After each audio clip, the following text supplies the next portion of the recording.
مگر اب انسان جب ایک خاص دعا کرتا ہے اپنے لیے، جس کی وہ کوشش بھی کر رہا ہوتا ہے، اللہ سبحانہ و تعالیٰ سے وہ ایک امید بھی کرتا ہے کہ میری یہ دعا بڑی جلدی قبول ہو جائے گی، لیکن کبھی کبھی ڈیلے ہو جاتا ہے اور دعا قبول نہیں ہوتی، تو انسان ایک ٹائم آتا ہے کہ مایوسی کی طرف جاتا ہے، اور ایسی مایوسی کی طرف جاتا ہے کہ اس کو ڈپریشن ہونے لگ جاتا ہے، اللہ سبحانہ و تعالیٰ سے مایوس ہونے لگ جاتا ہے۔ تو مغیرہ بھی اس مایوسی سے کیسے نبی بھائی، ہمیں ہمارے دین نے دعا کے بہت سے آداب سکھائے ہیں، اور میں آپ کے اس سوال کے جواب میں 2 آداب کا ذکر کروں گا۔ پہلا ادب وہ یہ ہے کہ جب بھی انسان اللہ تعالیٰ سے دعا مانگے تو اس کے دل میں یہ یقین ہونا چاہیے کہ میرا رب مجھے اس دعا کا جواب دے گا۔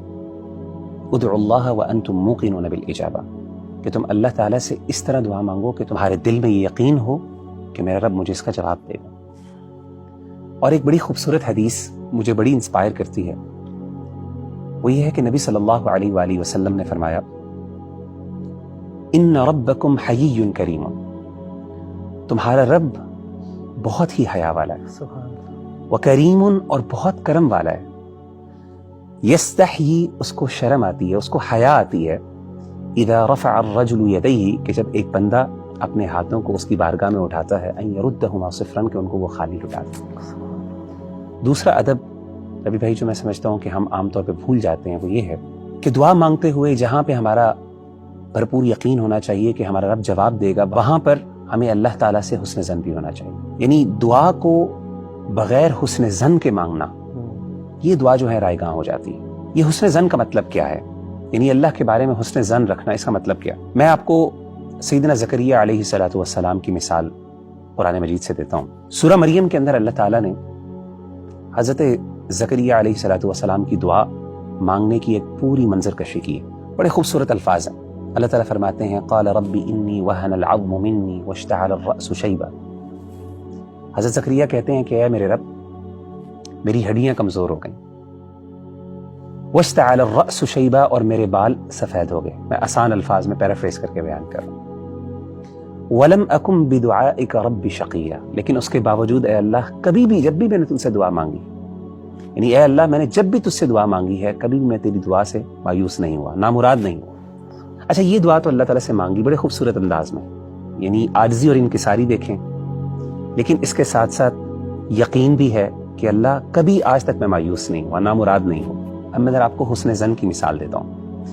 حسن ظن کا یہاں پہ مفہوم یہ ہے کہ سیدنا زکریا علیہ السلام نے اس بات کا اقرار کیا کہ اے اللہ، یہ میری ضرورت ہے، یہ میری طلب ہے، یہ میری چاہت ہے، لیکن مجھے اس بات کا بھی یقین ہے کہ تو میری اس ضرورت کو پورا کرنے کے لیے کسی خاص وسیلے کا محتاج نہیں ہے، یعنی میری یہ پریشانی تو بغیر اولاد دیے بھی پوری کر سکتا ہے۔ سبحان۔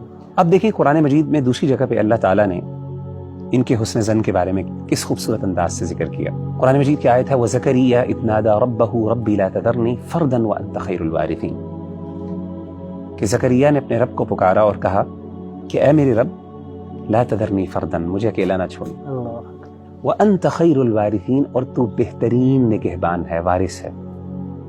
یعنی یہاں پہ اولاد نہیں مانگی، اپنی ضرورت کا، اپنی طلب کو پیش کیا کہ اللہ، میرا اصل مسئلہ یہ ہے کہ مجھے اس بات کا ڈر ہے کہ میرے بعد کیا ہوگا۔